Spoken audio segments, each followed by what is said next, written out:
Boa noite, pessoal. Bem-vindos ao Fala Campeão, o talk show aqui da Rede 98. Hoje com um convidado especial vindo direto de Fortaleza, Ceará, meu querido amigo Marcelo Paz, presidente do Fortaleza e agora presidente também da Liga Forte União, recentemente eleito. Mas antes da gente falar da Liga, a gente tem que falar muito de Fortaleza, né? Contar essa história maravilhosa. Eu já tive a oportunidade e a alegria de ouvir algumas vezes, fazendo palestras ao lado do Marcelo, e por isso que eu fiz questão de convidá-lo para vir aqui, para hoje trazer essa história para todos nós, todos aqueles que não conhecem ainda, presidente, profundamente, essa história tão bonita que começa há um tempo atrás, com o Fortaleza numa Série C e hoje com o Fortaleza almejando títulos internacionais. Bem-vindo, muito obrigado. E começa a contar um pouco desse segredo aí para nós. Olá, Sérgio, que alegria estar aqui com você, um grande amigo que a gente fez no futebol, cultivamos essa amizade. Tá aqui no Fala Campeão, gostei desse nome, viu? Bacana. Atrai coisa boa. Sugestivo, atrai coisa boa. E finalmente deu certo, né? A gente já tinha tentado em outras oportunidades, você sempre muito gentil. E feliz de estar aqui, bater esse papo, falar do Fortaleza, de futebol, do que for pertinente aí para que quem está nos acompanhando tenha um conteúdo bacana e goste aqui desse momento conosco. Como você bem sabe, a gente está ali trabalhando no Fortaleza já há alguns anos, né? Entrei em 2015 lá como diretor de futebol, com 31 anos de idade, muitos questionamentos, o time na dificuldade, Série C, né? Mas fomos evoluindo, nem tudo foram flores nessa caminhada, né? Às vezes Né? Nunca é, às vezes, você vê os títulos, chegar na Série A, mas a gente penou um bocado aí de Série C, de não conseguir o acesso, de dificuldades, mas hoje eu acho que a gente tem uma história bacana para contar e vejo que o principal pilar desse caminho do Fortaleza foi a profissionalização, né? A gente profissionalizou bem a diretoria, né? Eu sou um presidente remunerado, né, no clube, temos metas e objetivos, planejamento estratégico, não só eu sou remunerado, a diretoria toda também tem remuneração, e acho que a partir daí a organização administrativa foi para o campo e os resultados esportivos vieram. E essa transição? Você é empresário, né, no ramo da educação, quando você chega e fala, olha, mudei, fui convidado, virei diretor de futebol agora. Como que isso aconteceu para você? Foi uma coisa pensada ou é como muita gente do futebol? Você já amava, recebeu o convite, tinha que resolver rapidinho, ó, só pediu autorização em casa e foi? Isso é legal, essa pergunta é muito boa. Todos nós que gostamos de futebol, né, nos envolvemos muito com os nossos clubes, a gente termina de alguma maneira querendo ajudar, querendo fazer parte, né? E eu penso o seguinte, assim, dessa minha caminhada. Eu sou gestor. A minha formação profissional é como gestor, administrador de empresas, formado na Universidade Federal do Ceará. Sempre atuei como gestor. Vocação. Mas qual é a minha paixão? É o futebol. E o Fortaleza, que é o time que eu amo. Então, foi quando eu consegui juntar a paixão com a vocação. Fazer gestão esportiva. E eu queria ajudar o Fortaleza, tinha esse desejo, me aproximava ali das pessoas, da diretoria. Fui comentarista esportivo. Esse dom eu não sabia, não. Fui comentarista esportivo de rádio e TV. Então, isso fez com que as pessoas me conhecessem um pouco mais também ligado ao futebol. As pessoas sabiam que a minha família tem escola particular, né? E eu fui diretor da escola por muito tempo. Então me conheciam como diretor de escola, como o cara que jogava futebol, quando adolescente, aquela coisa. Jogava bem? Fazia muito gol, viu? Então nós vamos marcar uma pelada um dia. Você vai ver. Vai na resenha da 98, vai ser nosso convidado. Tem que ser filmado para os meus gols saírem depois aí na matéria. Mas antes eu jogava melhor, hoje eu já estou mais pesado, né? Então, as pessoas me conheciam, assim, ligado à educação, então um cara que gostava de futebol. Quando eu fui comentarista, as pessoas começaram a dizer, rapaz, ele entende alguma coisa de futebol, né? Entende de futebol. Então foi quando me aproximei e surgiu o convite de entrar na diretoria do Fortaleza. Você ficou quanto tempo comentarista? 2 anos. Eu não sabia desse 2 anos lado. comentarista. E depois comentei também futsal. Tinha um campeonato lá da Rede Globo de lá, que era a Copa TV Verdes Mares de futsal. Então eu fazia no interior e eu comentei futsal também na telinha, na TV aberta. Que é um esporte fantástico. É um esporte fantástico. Eu joguei futsal. O esporte que eu mais joguei foi futsal. Né? O esporte que eu mais amo é o futebol. Mas o que eu mais joguei foi futsal. Então eu conseguia conciliar ali. Aí deu algum tipo de visibilidade, mas o meu sonho era ajudar o Fortaleza. Então fui entrando, entrei como diretor de futebol, depois vice-presidente, até chegar à presidência e tornei essa função uma profissão. Isso, é isso que eu quero. Uma Mas o profissão. diretor de futebol, você já chegou então, largou a escola, largou o rádio ou não? conciliava. A época ainda... Larguei a rádio, né? Quando eu entrei no clube, não tinha mais... Haveria um conflito de interesse, eu Claro. estar comentando futebol e estar... Ficar só te elogiando, né? Exatamente. Eu ia dizer que todas as contratações estavam certas. Se perdesse, a culpa era do juiz. Era de... Fortaleza, maior de todos, o rival, então, a gente não precisa falar sobre ele. Então, eu realmente não teve esse ato aí de comentar futebol e estar na direção do Fortaleza. Mas, durante 3 anos, 15, 16, 17, eu conciliei a minha atuação profissional como proprietário e diretor de escola e a direção de futebol do Fortaleza. Remunerado já. Não remunerado ainda. Até 2017 não era remunerado. Olha aqui, o diretor de futebol, quer dizer, o principal cargo do executivo de futebol do clube não era remunerado. Não era remunerado. Até 2018, eu já como presidente, o primeiro ano não foi remunerado. Foi no final da nossa gestão, no final do primeiro ano da nossa gestão, que a gente submeteu ao Conselho Deliberativo a remuneração e foi aprovado. Aí você ficou 3 anos diretor de futebol? Fiquei 15, 16, saí no finalzinho de 16, voltei em abril de 17 como diretor e 2 meses depois como vice-presidente e diretor. E no final de 2017 assumi a presidência. E como foi o resultado desportivo aí? Já conseguiu sucesso de cara ou já foi de cara? Essa história é legal, porque qual era o contexto da época, né? Quando eu entrei, finalzinho de 2014, o nosso rival Ceará era tetracampeão estadual, estava na Série B e o Fortaleza na Série C. E o Ceará ia para um possível pentacampeonato estadual, que seria um penta inédito. Seria algo muito grandioso, né? E o Fortaleza na Série C, mal, aquela coisa toda. O Ceará foi campeão do Nordeste naquele ano, numa quarta-feira, e no domingo era a finalíssima do estadual. Não chegaram com a moral toda. Chegaram com a moral, campeão invicto eles foram. E tinha um time melhor, estava numa divisão acima, mas a gente foi campeão, né? Fomos campeões em 2015, campeão estadual. No final do ano, não conseguimos o acesso, que era o sonho. O sonho era sair da Série C. Ou seja, começou bem, com 4 meses estava endeusado, não podia andar na cidade, chegou no final, já estava meio... Não estava endeusado ainda não, porque eu estava começando, né? Então, ainda tinha muita desconfiança, eu até falo que é verdade. O pessoal dizia assim, esse cara lá sabe montar time de futebol, ele só sabe fazer interclasse. porque era de colégio, né? Olimpíadas colegiais, cuidar de aluno. Fazer, montar time ele não sabe. Mas fomos campeões e na última hora não subiu, perdemos para o Brasil de Pelotas. 2016, bicampeões, eliminamos o Flamengo na Copa do Brasil, eliminamos o América Mineiro na Copa do Brasil, os 2 times na Série A, na época o Flamengo e o América, o Fortaleza na Série C. Então, time competitivo não subiu de novo. Então, eu fui bicampeão estadual como diretor, campeão da Copa dos Campeões, era o campeão do estadual, contra o campeão da Copa Fares Lopes, que é uma competição menor, mas não conseguimos o acesso. Aí, naquele contexto, eu saí. Né? Porque eu fiquei meio que como vitrine ali, 2 anos, montou o time, não subiu, não sei o quê. E aí eu saí, depois voltei, e aí conseguimos o acesso, o tão sonhado acesso. Em 2017. Em 2017. Mas e quando você chega, situação financeira, salário atrasado, muita dívida, como é que era o patrocínio? Olha, nós tínhamos muitos déficits, Sérgio, muitos. O Fortaleza tinha muito déficit estrutural, assim, absurdo, né? Não tinha local para concentração, o campo não tinha drenagem, né? Faltavam itens básicos. Salário de jogador, funcionário, devia ter aquele atraso. Até que não estava muito. A gestão que saiu em 2014 não deixou dívida de salário, certo? Mas existiam dívidas acumuladas de trabalhistas, né? E vinha uns bloqueios de vez em quando. Isso, tinha um bloqueio, vinha o dinheiro parava, como é que faz? Né? Só fechei um patrocínio, vendi um jogador, de repente bloquearam o dinheiro que caiu na conta. Acontecia tudo isso. E eu, como diretor, na época, não era o presidente, então não tinha a resolução direta dessas questões, mas eu era impactado, porque como diretor, para contratar, para pagar salário, aquela coisa toda.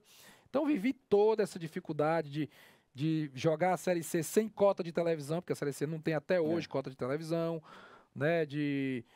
Dificuldade financeira, dificuldade para contratar, a base sem investimento nenhum, porque o dinheiro que tinha era para tentar formar o time para subir, né? E ali você estava ainda só futebol, o presidente já te ouvia, você já tinha esse seu tino de gestor conseguindo dar mais palpite? Eu já participava um pouco mais, tanto é que naturalmente eu fui crescendo dentro do clube, né? Porque o futebol, que é o carro-chefe de qualquer clube, mas já com alguma visão administrativa, já os funcionários conhecendo, as pessoas conhecendo, que eu acho que isso que me deu o crescimento natural dentro do clube. Foi o trabalho dentro da instituição. E você se né? torna vice-presidente eleito ou nomeado, em princípio? É interessante essa transição. É porque existem as duas formas de acontecer, né? Às vezes o pessoal não, de casa não entende os funcionamentos de clube. O contexto foi o seguinte: 2015, 2016, eu fui diretor de futebol da gestão do presidente Jorge Mota, que é um cara que eu tenho muita admiração, um cara muito querido. Inclusive a torcida gosta muito dele, que ele foi presidente na época anterior, né? Levou o time à Série A, um cara muito querido. E eu fui diretor de futebol dele. Quando terminou 2016, que a gente não subiu com Juventude, eu saí e o Jorge Mota foi reeleito. O Jorge Mota foi reeleito por mais 2 anos, mas eu não mais como diretor de futebol. No começo da gestão do Jorge Mota, 2017, não estava mais. O time não foi bem. Traz de volta. O time não foi bem, foi eliminado do Cearense, da Copa do Nordeste na primeira fase. Foi nem para a final do Cearense. Copa do Nordeste primeira fase e Copa do Brasil primeira fase. Então era um caos, porque era pré-centenário. 2018 era o centenário do Fortaleza. E o time ia eliminar tudo muito cedo, as receitas que se pensava realizar não foram realizadas, e entrou numa crise realmente. E aí o Jorge Mota, que tinha acabado de ser eleito, com 2 vices, o Enio e o Evangelista, que são ótimas pessoas também, eles entenderam que era hora de sair. Então houve uma renúncia coletiva, certo? Novas eleições. E aí veio Luiz Eduardo Girão, que é um cara especialíssimo na história do Fortaleza, estava morando nos Estados Unidos. E volta para isso. Volta. Tem uma eleição sem concorrentes, porque ele assumiu o clube e a gente já tinha um laço de amizade.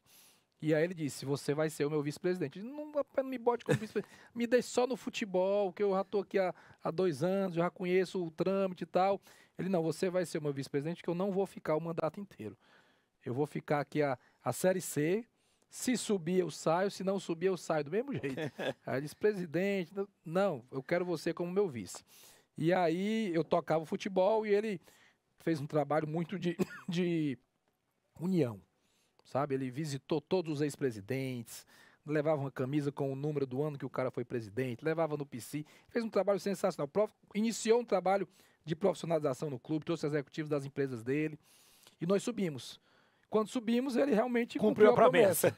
Só que a torcida era apaixonada por ele, porque ele ficou 6 meses e o time subiu, né? E ele é um cara, graças a Deus, muito bem financeiramente. Aí a torcida disse o seguinte: vai sair o Girão, vai assumir quem? O Marcelo. Então vai sair o milionário, vai entrar o liso. Vamos cair de novo. Não, e não é nem isso. O seu pepino virou duplo, né? Porque além do acesso, você herdar de um cara extremamente querido pela torcida. Naquele período, ele foi tão importante pro Fortaleza que ele ficou só 6 meses. E as pessoas... Foi só 6 meses?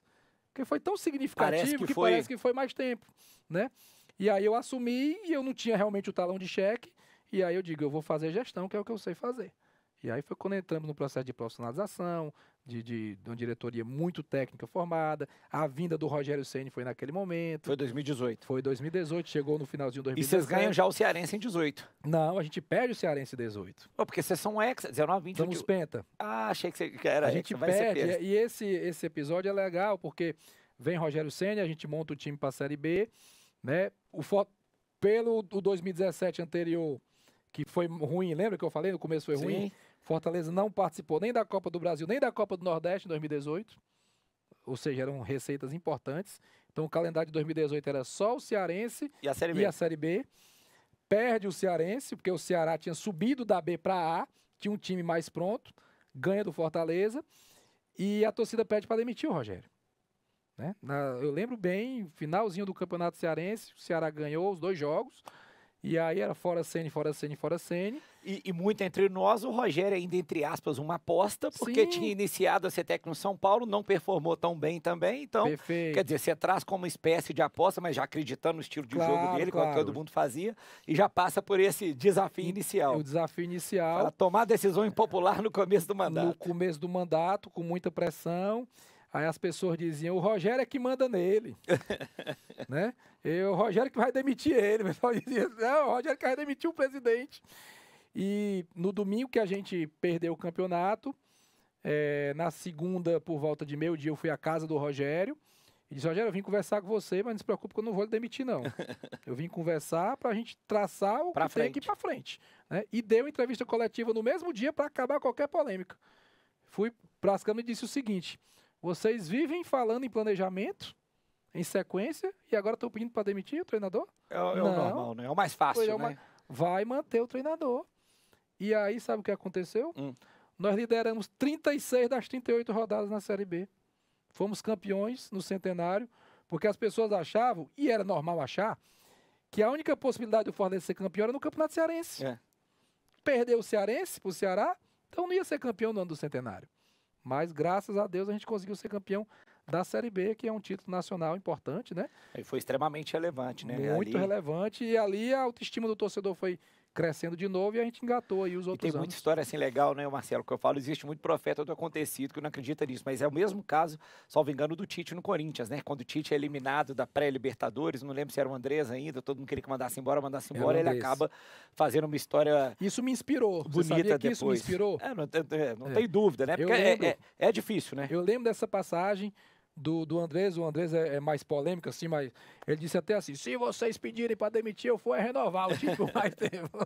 Mas o complicado é isso, porque a gente fala assim, né, que vê, quando a torcida ou a imprensa pede e você não faz, e daí, eu falei, sim. Mas no fim desse ano, provavelmente, todo mundo que te bateu não fez uma matéria dando a mão para matéria, não, o Marcelo tem razão, o Marcelo teve razão. Tem aquele negócio do nunca critiquei, né? Nunca critiquei, o domínio da negatividade. E tal. Mas faz parte, a gente tem que saber conviver com isso no futebol, né? Porque quem toma decisão tem muito mais informação do que quem não toma decisão, em qualquer área. E eu imagino que essa conversa com o Rogério deve ter sido boa para isso, né? Exatamente. Você deve ter sentado, olha, eu quero que você fique, o que você está pensando também, né? Exatamente. Já tinha jogador contratado para a Série B, né?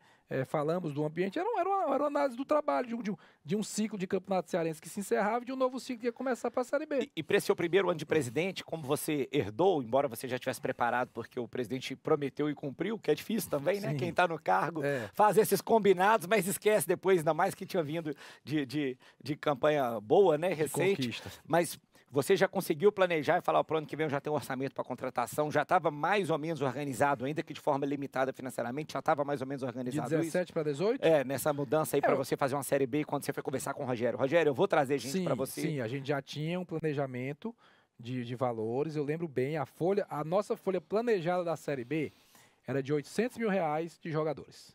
Era a folha planejada, era o que suportava dentro do que nós tínhamos de previsão de receita. E uma coisa que seduziu o Rogério também foi o seguinte, Rogério, centenário do clube, né? Fazer história. Você vai formar o time, porque eu sei que o time da Série C não pode ser o time da Série B. Tem que ser outro. Então nós vamos começar quase que do zero aqui. Alguns poucos têm contrato, alguns poucos a gente vai renovar, então nós vamos formar o time junto e tal, o seu modelo de jogo. E uma coisa que eu gosto muito de contar, que é verdade, quando eu fui conversar com o Rogério na casa dele, para convencê-lo, né? A gente vinha falando por telefone, ele repetiu uma frase para mim umas 10 vezes. Ele dizia assim, eu preciso de um ano de trabalho. E a gente falava, e ele, eu preciso de um ano de trabalho. Então ele sempre firmou isso. Então quando chegou naquele momento crucial ali, que a gente perdeu o título estadual, eu tinha assumido um compromisso com o Rogério, de dar um ano de trabalho para ele, dele ter a sequência do trabalho dele. E acho que deu certo, né? Porque as coisas aconteceram. É difícil, né? Isso eu lembro, eu particularmente, quando estava aqui no momento, eu conversei com ele e queria tê-lo trazido para o Cruzeiro, e ele falava que tinha essa dívida com a torcida do Cruzeiro, porque ele veio aqui um momento, não era a gente, ficou muito pouco. Falou, olha, eu tinha essa vontade, mas ele falava isso, o presidente, mas para eu ir, eu tenho que ter uma, entre aspas, garantia, porque contrato só não garante, mas de um tempo para isso, porque eu tenho uma filosofia de jogo, eu tenho uns atletas que se adequam à minha filosofia de jogo, etc. e tal. Então, é uma parceria que tem que existir entre a diretoria e a comissão técnica. Exatamente. Né? E ela houve a parceria, né? Porque a gente segurou a onda. E aí eu falei da folha de 800 mil. Planejamento de folha de 800 mil e tal, algumas despesas normais do clube. Só que quando chegou no meio do campeonato, que a gente estava lá em cima, eu olhei assim, eu disse o seguinte, nós podemos subir. E aí nós arriscamos naquele momento e passamos a folha para 1.200. Aumentamos 50%. Mas sua meta, quando começou, era podemos subir, mas quero ficar na parte de cima? A meta inicial, Sérgio, era ficar entre os 10. Porque com essa folha, né, não é uma folha relevante. Não é. Na época era um pouco mais relevante. tinham clubes que faturavam mais, porque ainda tinham clubes que tinha aquele paraquedas da Globo, né? Que o primeiro ano que não teve foi no do Cruzeiro. Foi 2019, exatamente. Então 2018 foi o último ano do paraquedas. Então Goiás e Curitiba tinham muito mais dinheiro que a gente. Nós perdemos jogador para Goiás, para Ponte Preta. Vários jogadores que a gente foi para Ponte Preta, foi para o Goiás, foi para o Curitiba. Então tinha alguns times com mais poderio financeiro. Mas a folha de 800 mil era uma folha média para cima para a Série B daquele ano. Mas o que permitiu que o Rogério também fizesse o time conforme ele conforme quisesse, aquela né? realidade. Abriu o espaço. Isso. Aí no meio do campeonato a gente deu up, porque o time ganhando, a torcida vindo junto, sócio torcedor crescendo, então tinha ali uma previsibilidade de conseguir honrar e terminou que não foi só o acesso, foi o título. Que é melhor ainda, né? Sempre melhor porque é uma conquista no âmbito nacional, sem dúvida nenhuma. Com certeza. E aí você já entra num 2020 de pandemia. Aí eu acho que talvez tenha sido, aliás, foi quando eu também acabei assumindo aqui, a dificuldade que foi como gerir um clube de futebol sem futebol. 19 a gente jogou a Série A, sem pandemia. Teve 19. Né, que foi a volta à Série A depois de muito tempo. Ganhamos o primeiro estadual, né, dessa série de penta, ganhamos a Copa do Nordeste. Né? Então, eu lembro que a gente fez 3 títulos em 6 meses. Entre o final da Série B e o título da Copa do Nordeste, deu mais ou menos 6 meses. Ó, só alegria. Só alegria. A gente até lançou uma camisa chamada Tríplice, que eram as 3 taças. Né? E isso com o Rogério. E fizemos uma boa Série A. Teve aquele sai e volta do Rogério para o Cruzeiro, né? Ele saiu para o Cruzeiro, voltou 45 dias depois para o Fortaleza, antes da sua gestão. E a gente levou o time à Copa Sul-Americana, né? O que era um sonho, assim. O Fortaleza só queria se manter. Quando a gente subiu para a Série A 2019, a torcida tinha uma tabela paralela. A tabela paralela era só dos times que eles achavam que a gente ia brigar ali. 6, 7 times de como é que está o nosso campeonato. O nosso campeonato é esse, não é para brigar lá em cima. E terminou que a gente ficou em 9º e foi para a Sul-Americana. E a primeira vez que disputou a competição internacional, vez que disputou 2019, 2020, né? A gente classificou 2019 e jogou 2020. Aí pegamos de cara o Independiente da Argentina, era a Copa Sul-Americana de jogo, de duelo, de mata-mata já, e fizemos 2 grandes jogos, mas perdemos no gol qualificado. Foi 1-0 em Avejaneda e ganhamos de 2-1 no Castelão, só que o 1 foi um gol aos 48 do segundo tempo, a gente ganhou 2-0 e classificado. E um time que é um dos maiores campeões da Copa Libertadores, ou maior, eu acho, Copas, né? Só me engano, é o maior campeão da Copa Libertadores. Libertadores. Tem um negócio interessante do Independiente, e quando nós fomos jogar contra eles, a gente faz aquela troca de camisas, né? E o número 18 para o Fortaleza, ele é muito significativo, que é o da fundação. Inclusive a nossa marca, ali é 1918. E muitas camisas do Fortaleza tem o número 18 atrás, né? E aí a gente entregou uma camisa pro Independiente com o número 18. Aí eles pegaram e olharam assim, 18, não é só 18 os títulos internacionais. Tá bom, é isso mesmo. Foi isso mesmo. Eles têm 18 títulos internacionais. E ele achou que era uma homenagem. Né? Aí o que eu faço, nós estamos disputando o nosso primeiro, os caras têm 18. Imagina a torcida, imagina a caravana que vocês não conseguiram levar para lá, porque a torcida é muito apaixonada. Sua média de público, não sei se você vai saber de cabeça a evolução, mas é fantástica, né? É fantástica, hoje. Em torno de 33 mil a média. Atual. Quando você chegou, devia ser o quê? 15? Era bem menos, era bem menos. Eu lembro, a torcida sempre foi grande. Sim. Né?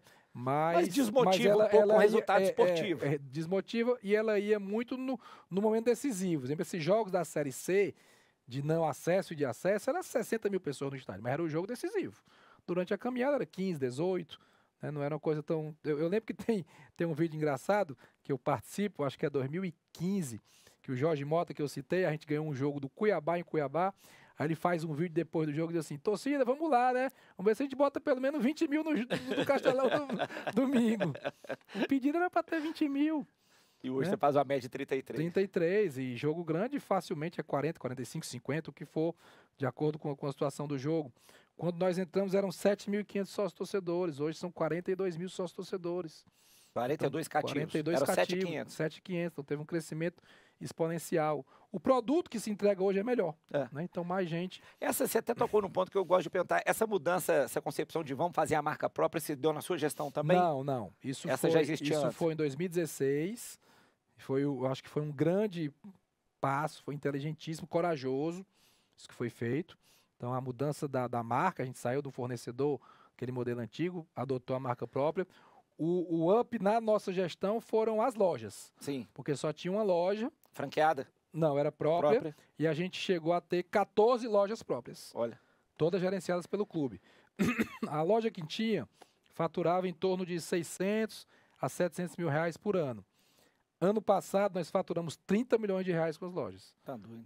Aí eu lembro, eu fiz o curso da CBF em 2015 e era meu colega o Alberto Maia, na época do Paysandu. Salvo engano, ele foi o primeiro a fazer, foi o pioneiro. O Fortaleza foi o segundo. E ele contava isso e depois veio. Aí veio Curitiba, Bahia, enfim, diversos outros acabaram fazendo Primeiro depois. Foi o Paysandu, o Fortaleza foi o segundo. Com o Maia, não foi? Eu lembro dele contando esse case, eu acho que foi com ele, presidente. Com o Paysandu, sim. Com o Paysandu, sim. Não, bacana. É Lobo, né? É Lobo. E aí te dá essa possibilidade, qual que você falou? Você chega, eu quero fazer uma camisa especial. Você não tem que ter aquela autorização de uma multinacional, espera, né? Você faz a coisa especial rápida ali. Rápida, personalizada. O que tem que se ter é qualidade no material. O material tem que ser bom. E tem bastante. Você já me presenteou a camisa Fortaleza, além de linda, com cores lindas, ela tem um material excelente. Marcelo, nós vamos voltar daqui a pouco, a gente tem que dar uma pausa aqui. Bora. E tocamos nesse ponto que eu quero falar. Eu preciso continuar essa cronologia para a gente chegar aqui agora, recentemente, na final da Sul-Americana. Eu quero chegar nela. Me quero também tocar em alguns assuntos que você falou, mas, sobretudo, quando a gente fala dessa possibilidade de fazer produtos especiais, numa coisa que me encanta muito no Fortaleza, que eu sei que é a sua preocupação também, que são as causas sociais, usar o futebol para o bem. Então, a gente volta já para poder falar desses temas muito importantes com o nosso querido Marcelo Paz, presidente do Fortaleza.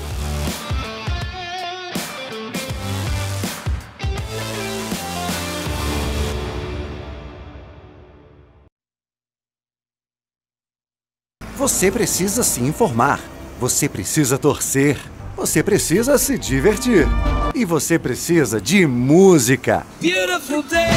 Se liga na programação musical da Rede 98, que está totalmente nova para agitar o seu fim de semana. Do pop ao rock, clássicos e muito mais. Na moral.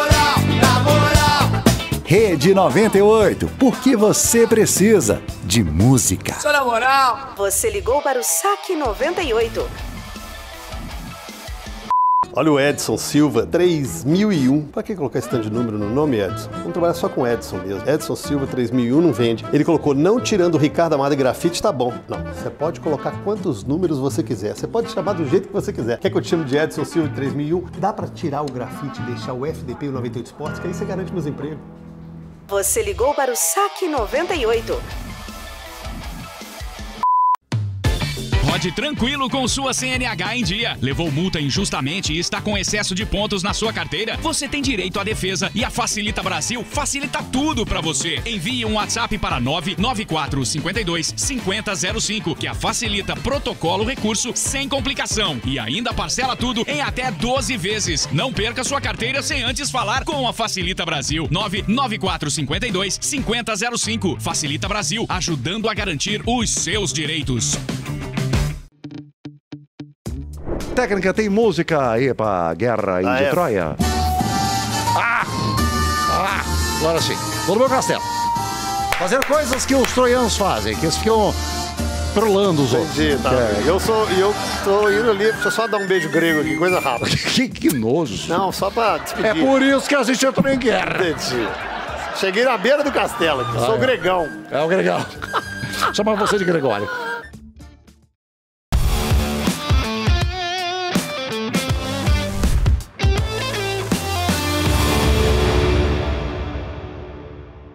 Estamos de volta com o nosso Fala Campeão, o talk show aqui da Rede 98. E temos muita história para contar com o Marcelo Paz, presidente do Fortaleza e presidente agora da Liga Forte União. Só que a gente quer falar de Liga, quer falar de SAF, quer falar das causas sociais, mas a gente tem que continuar a nossa cronologia rapidinho aqui, presidente.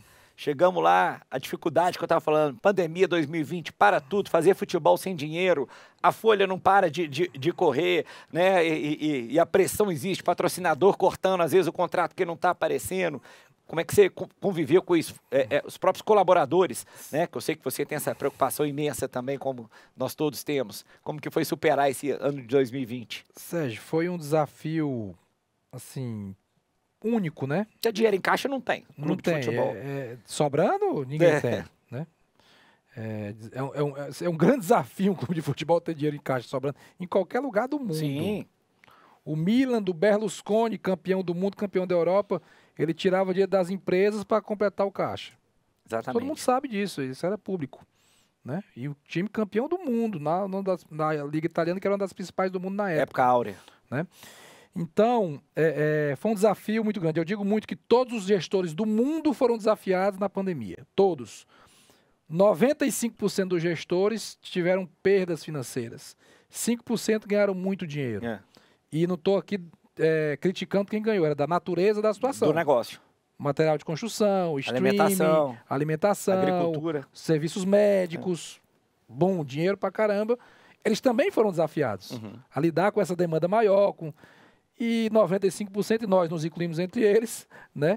Futebol com estádio fechado, sócio-torcedor deixou de pagar, aí eu descobri que tem gente que torce Fortaleza, mas tem gente que torce jogo, porque na hora que você deixa de pagar o sócio porque não está tendo jogo, é porque você gosta mais do jogo. E respeito isso, faz parte, cada um faz o que quer com o seu dinheiro.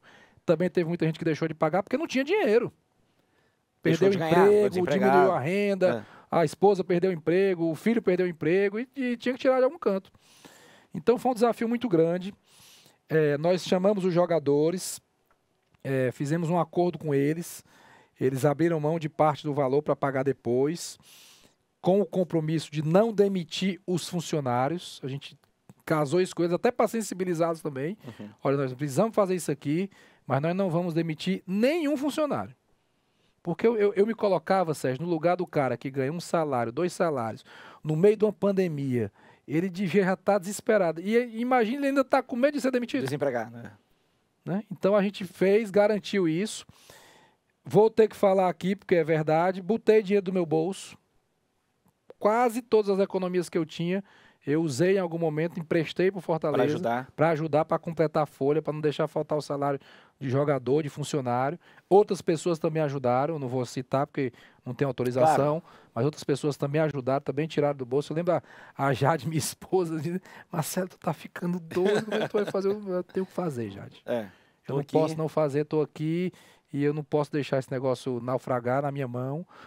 E foi muito difícil, sabe? Muito difícil mesmo. Loja, a gente cheio de estoque, como é que vende, aí aprendemos o e-commerce nosso não era tão bom, aprendemos a operar, entregar no dia, entregar sem erro, ficou o legado desse aprendizado para o que veio depois, né? Foi um desafio enorme. Aí finalmente veio pelo menos a volta do futebol, e foi o ano que a gente quase cai, sem público. Foi seu pior ano? Foi o pior ano, a gente não caiu na última rodada por saldo de gols. Caiu o Vasco e não caiu o Fortaleza. O Vasco, o saldo deles era muito pior do que o nosso.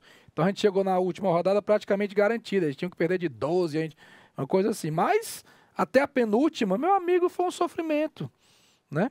E aí, pouco tempo depois veio o Vojvoda e a gente saiu de 16º em 2020 para 4º em 2021.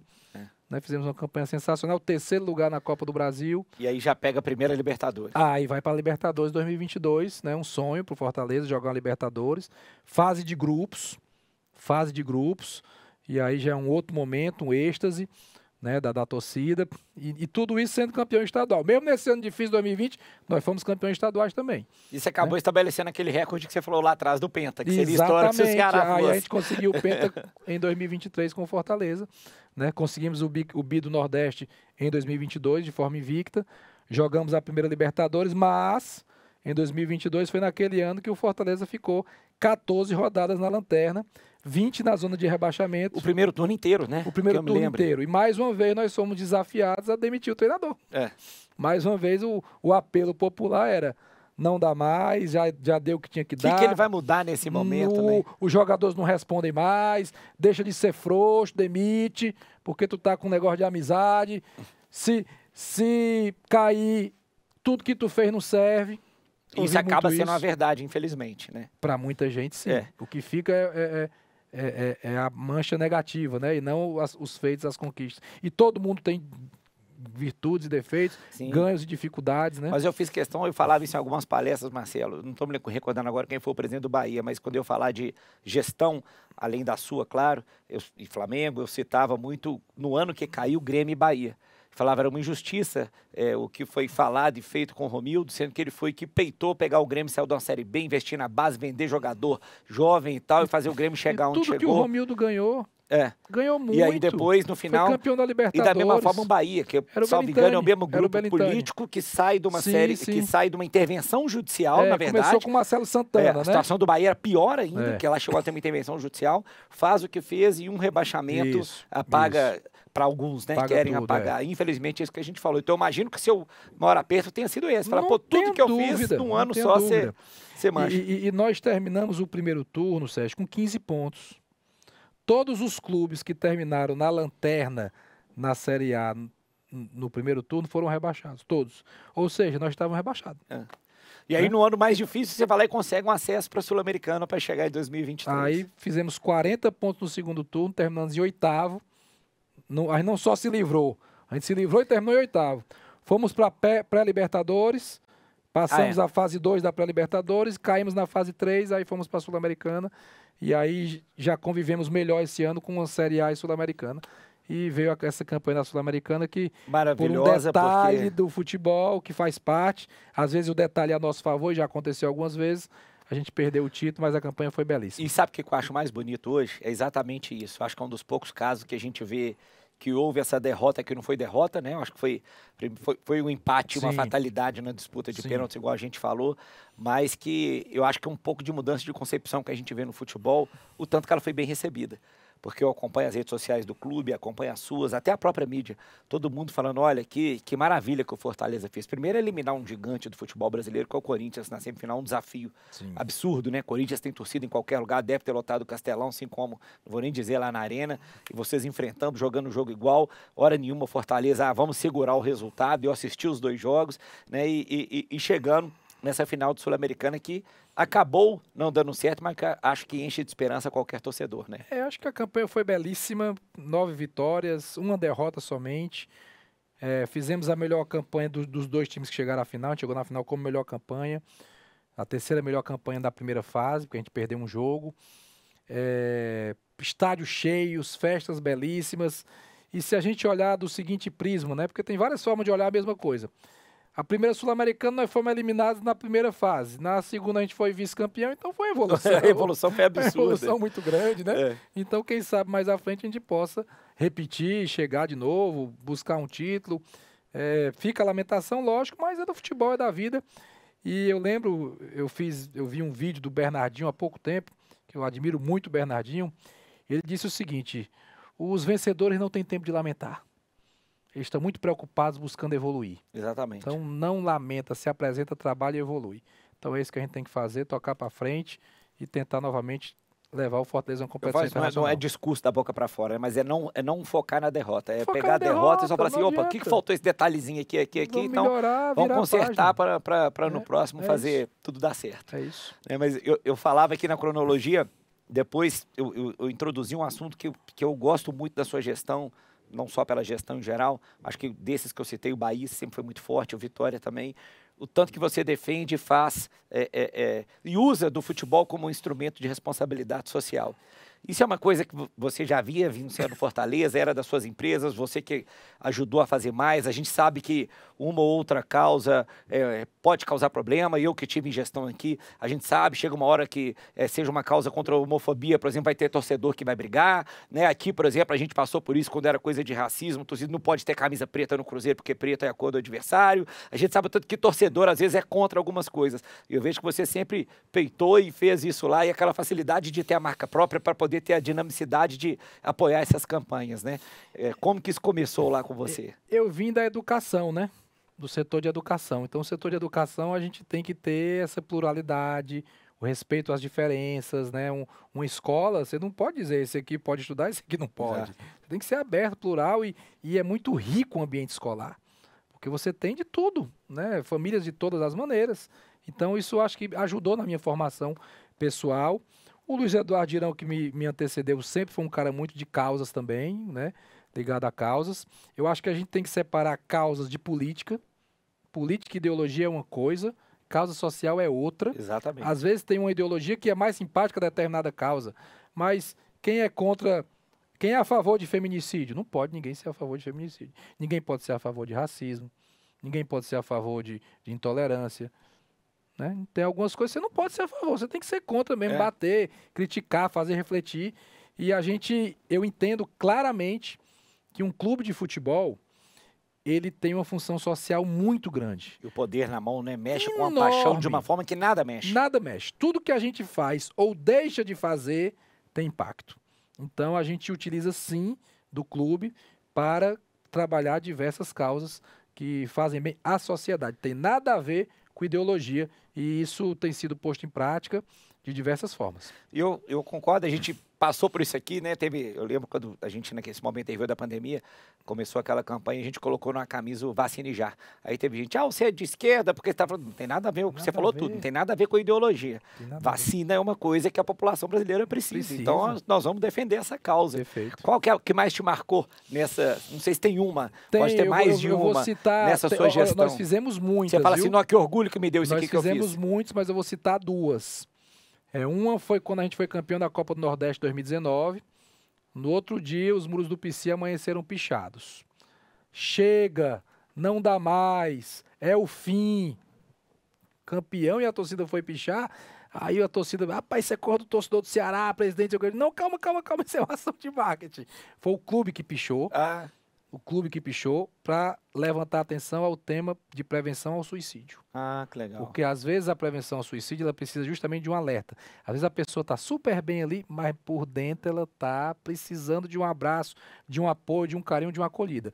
Então a mensagem que a gente quis passar foi essa. Não é quando parece que está tudo bem, às vezes você tem que ir lá acolher. Aí colocamos números de psicólogos, de assistentes sociais. Que bacana. E nós salvamos vidas naquela situação. Eu não tenho dúvida nenhuma. Então tem um vídeo bem legal, posso te mandar depois, que retrata isso. E teve uma campanha também contra a agressão às mulheres. Um jogo de futebol nosso, contra o CSA. Aí a gente colocou a câmera do beijo. Aí a câmera do beijo ia lá e filmava o casal beijando, Aí, num lugar bem afastado, tinha um casal, aí filmou. Aí o cara ia beijar, a mulher não. Aí o cara fazia que ia bater na mulher, isso o estádio todo vendo. Loucura, essa aí foi ousada, hein? Ousada, o estádio. Aí apaga o telão, né? Como se ninguém pode filmar isso, e 10 segundos depois voltam os dois atores dizendo, isso aqui, nós não somos um casal, nós somos atores, é uma encenação.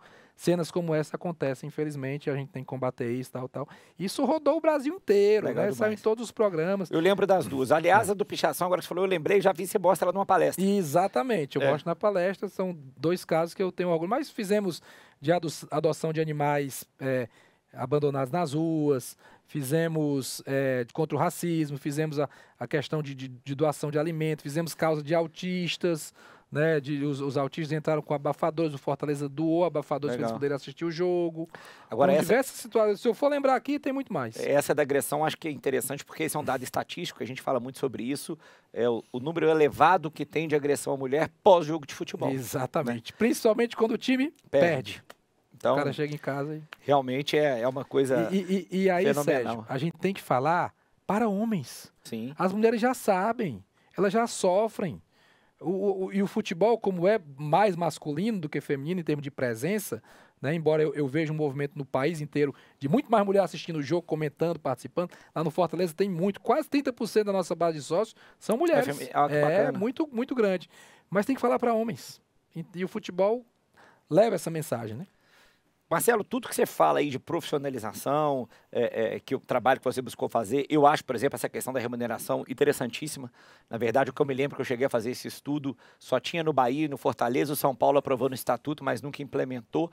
Mas eu concordo com você, também acho que é difícil você exigir de uma pessoa dedicação sem remunerar ela para aquilo, fica um negócio diferente. Mas que eu acho, pessoalmente, que é uma coisa que se conserta naturalmente, repito, embora você não tenha passado por isso, com a implementação da SAF no Brasil. Sim. Eu, quando chamado a falar sobre isso, eu sempre digo, não acho que é a salvação, longe de ser a salvação do futebol brasileiro, até porque eu acho que alguns clubes não precisarão fazer isso, mas ajuda exatamente nesses novos instrumentos, porque, entre aspas, vai acabar um pouco obrigando que as boas práticas que associações fazem, como Fortaleza, como Flamengo, igual esse que você tem, Grêmio, Bahia, antes de fazer, né, já fazia, isso vai se tornando um pouco obrigatório. E eu me lembro, a gente fez uma palestra no Confute junto, foi discutir sobre isso, você falava, hoje isso não está na minha cabeça. Precisar o Fortaleza não precisa, mas não sou contra debater essa ideia. E essa palestra, eu acho que deve ter 1 ano e meio, talvez 2 anos. E hoje a gente vive um momento esse ano que eu achei bacana, porque você coloca o debate. Em nenhum momento você vira e fala, vai ser feito e tem que ser esse modelo. Como que você vê esse futuro? O que te levou a escolher este momento, a dizer, olha, acho que nós estamos maduros para começar esse debate agora e tal, e como que você vê esse movimento de SAFs no Brasil? Bem, primeiro eu acho que a SAF é uma lei que deu certo, porque uma lei que várias empresas, no caso clubes, estão adotando é porque deu certo, né? No Cruzeiro, que você foi pioneiro na transição, um momento dificílimo, você conduziu ali com muita garra, e o Cruzeiro precisava daquilo, né? A gente Cruzeiro, eu falo que foi a primeira leva, né? Cruzeiro, Botafogo, mas o primeiro foi o Cruzeiro, foi né? o Cruzeiro, Aí veio Botafogo, Vasco, depois o Bahia, já um pouco diferente, mas modelo parecido, Curitiba, né? O América Mineiro é SAF, mas não vendeu ações, que é o que o Fortaleza está se tornando agora. Uma SAF sem vender ações, né? No momento inicial. SAF é meio, SAF não é fim. É aquilo que você falou. Não é a panaceia, virou SAF, ficou bom. Não. Né? São as pessoas que vão continuar fazendo a diferença. Mas o modelo jurídico, o instrumento, pode ajudar muito. Então é uma lei boa que dá a possibilidade dos clubes terem acesso a crédito, terem uma governança mais moderna, remunerar melhor os seus profissionais, ter práticas de mercado de remuneração, né? Porque uma empresa de capital aberto ela remunera os seus executivos de forma fixa, de forma variável, né? Regras de compliance mais bem definidas. Então é um passo a mais para modernizar a gestão de um clube de futebol. E existem diversas formas de fazer, né? O caso que nós citamos, os casos foram vendas de controle, era necessidade. Mas a do Vasco já foi uma venda de controle diferente, foi um percentual menor, 70%. O Fortaleza não tem intenção de vender controle. O Fortaleza pode vender dentro de algum tempo algum percentual menor de ações, mas não tem intenção de vender controle. Mas já está se tornando uma SAF. Já foi aprovado no Conselho Deliberativo, ou seja, o Fortaleza... já foi aprovado? Já foi aprovado. Então já foi, olha que legal. O Fortaleza Não já sabia. tem autorização para virar SAF. E nós estamos no trâmite operacional. Registrar o estatuto. Para registrar o estatuto, junta comercial. O trâmite que você conhece muito bem. Ou seja, é provável que já dispute o Cearense como Fortaleza SAF. Muito provável que ano que vem a gente já dispute como Fortaleza SAF. E eu acho interessante 2 coisas que eu gosto de comentar. A primeira delas, você falou tudo. Eu escrevi isso no meu livro, né? Primeiro, desassociar o sucesso desportivo da natureza jurídica do clube de futebol. Como a gente foi pioneiro, como o Cruzeiro foi pioneiro, que você falou, eu lembro que no primeiro ano ali no Mineiro era perder 2, 3 partidas, aí SAF não vai dar em nada. Então, era só acontecer isso. Deixa eu me dar um parênteses. Claro. A SAF do Vasco era ruim, começou a ganhar, ficou boa. Ficou boa. Não existe. Começou a perder, ficou ruim. Aí começou a perder, e a do Botafogo ruim. Tá maravilhosa, que lidera o campeonato. E se não ganhar o campeonato, vai virar ruim? Não é assim. E eu falava o seguinte, eu acho que vai ter um dia que nós vamos ter 20 clubes na Série A que são SAF, 4 vão cair. 4 SAF vão cair. O que tem de errado, né? Então, existem associações bem geridas como a sua, existem associações que não foram e levaram uma situação de obrigatoriedade de virar SAF. E foi o que me chamou a atenção na sua palestra quando você disse, se eu fosse obrigado, eu até faria. Como eu não sou, eu vou poder fazer com calma. E ir mais para frente, né? Jogar isso um pouco mais para frente. Agora, o segundo movimento que você vai entrar, que você está entrando nele agora, mas que eu gosto de falar é esse. Eu vejo no Brasil, das SAFs existentes e vendidas, modelos completamente distintos. O Cruzeiro vende praticamente, claro que na PJ, mas por uma pessoa física que representa no futebol mundial, que representa, que é o Ronaldo. O Botafogo vende para uma pessoa física americana, já dono de outros clubes, mas mais ligado ao business, não que o Ronaldo não seja, ele mas é claro que o Ronaldo, por ter jogado aqui, por querer o melhor futebol brasileiro, né, ele tem um quê de coração no meio do negócio também. Sim. Já vem o Vasco com fundo de investimento internacional, ele não é personificado, é difícil, quem é um presidente do Vasco? Né, a gente quem é a figura? Quem é a figura? Né, então, aí já vem o Bahia, Group City, um grande grupo que vem e compra. Aí vem o Curitiba, primeiro fundo de investimento brasileiro, que eu achei super bacana abrir essa possibilidade. E vem o Atlético, a chamada solução caseira. Né? Os investidores próprios venderam parte para um fundo de torcedores, parte com os empresários. E eu acho que alguma hora a gente vai ter até o IPO, até na Bolsa. Né? Eu acho que está perto. A CVM emitiu recentemente um parecer de orientação falando sobre essas questões, fundo imobiliário para poder construir CT, etc. e tal. E eu falava um pouco sobre isso. Às vezes você quer captar, por que não vender 10%, fazer o IPO de 10% da SAF Fortaleza? Você vê hoje essa realidade do mundo de fora acontecendo no Brasil em algum momento breve da abertura do capital em bolsa do clube de futebol? Vejo muito próximo. E vê com bons olhos? Vejo com ótimos olhos. Participei já de debates sobre isso na B3 em São Paulo, um virtual na CVM, e o mercado financeiro está olhando para o futebol. A possibilidade de ter abertura de mercado de capitais para o futebol ela é iminente. Não sei se já é ano que vem, mas está próximo. Não é só os clubes que querem, o mercado também já quer. Já vê que tem possibilidade de ganho de capital, que tem gestão, porque entrar na Bolsa, o nível de transparência tem que ser altíssimo, as práticas de gestão tem que melhorar muito, mas já tem caminho para isso. Né? Não é todo mundo, logicamente, que está pronto, mas até quem já está mais pronto vai ter que melhorar alguma coisa para poder listar em Bolsa, né? Então eu vejo com muito bons olhos, e você citou aí as diversas SAFs em diversos modelos. E eu aprendi na minha vida que existem várias formas de fazer a mesma coisa. Exatamente. Existem várias formas de fazer um estúdio, de fazer um podcast, de apitar jogo de futebol, de cuidar de uma confeitaria, de dirigir time de futebol, de dirigir escola. Várias formas de fazer. Algumas delas têm mais sucesso que as outras menos, mas existem várias formas. E as pessoas e as práticas é que vão mostrar qual o melhor caminho. Então, que bom que tem essa pluralidade, essa diversidade, e acho que, acima de tudo, o futebol está evoluindo para uma gestão mais moderna como um todo. Bacana. E eu acho que, consequência disso, quero falar do assunto que a gente começou com ele. Você, recentemente, foi eleito o presidente da Liga União Futebol, Liga Forte União. Liga Forte União, que acabou mudando o nome por ter congregado. Era Forte Futebol e... Acho que não só porque você está aqui, mas merecidamente eleito, porque a gente sabe a sua capacidade, o tanto que você briga para esse profissionalismo, para essa gestão mais profissional, mas que dentro desse momento de melhora do futebol brasileiro, eu não tenho dúvida nenhuma que esse sim é um grande passo para melhora em arrecadação, para organização. Eu várias vezes, nosso telespectador atento, nosso ouvinte do rádio, que o programa vai para os dois, sabe que eu tenho uma coisa, Marcelo, que me incomoda demais. Eu amo outros esportes. Eu já citei isso aqui várias vezes. Hoje começou a temporada da NBA. Se eu quiser ir na rodada 82, eu compro o ingresso para aquele jogo e eu vou. E aqui a gente não sabe onde que o Fortaleza vai jogar a última rodada, o dia e a hora. Acho que a Liga pode consertar isso. Como mais você vê, além do dinheiro, o que a Liga pode consertar? E nessas reuniões, você agora como presidente, você vai falar, pô, isso aqui eu vou pôr na pauta, nós estamos brigando e isso aqui vai acontecer, você que está de dentro. Porque muita gente me pergunta e eu falo, eu saí do futebol antes de discutir Liga. Você que está de dentro, como que você relata isso pra gente? E parabéns pela eleição. Obrigado, fiquei feliz, que foi um voto entre os líderes, né, entre os próprios presidentes, e não foi nem um voto, foi unânime. Né? O meu nome foi indicado, todo mundo aceitou. Então não teve disputa, não nasceu nada rachado lá, começa todo mundo se ajudando, né? Eu também gosto muito de outros esportes, viu? Muito. O meu filho joga basquete, a NBA para mim é uma inspiração de tudo. Porque o meu filho, ele consome hoje produtos da NBA.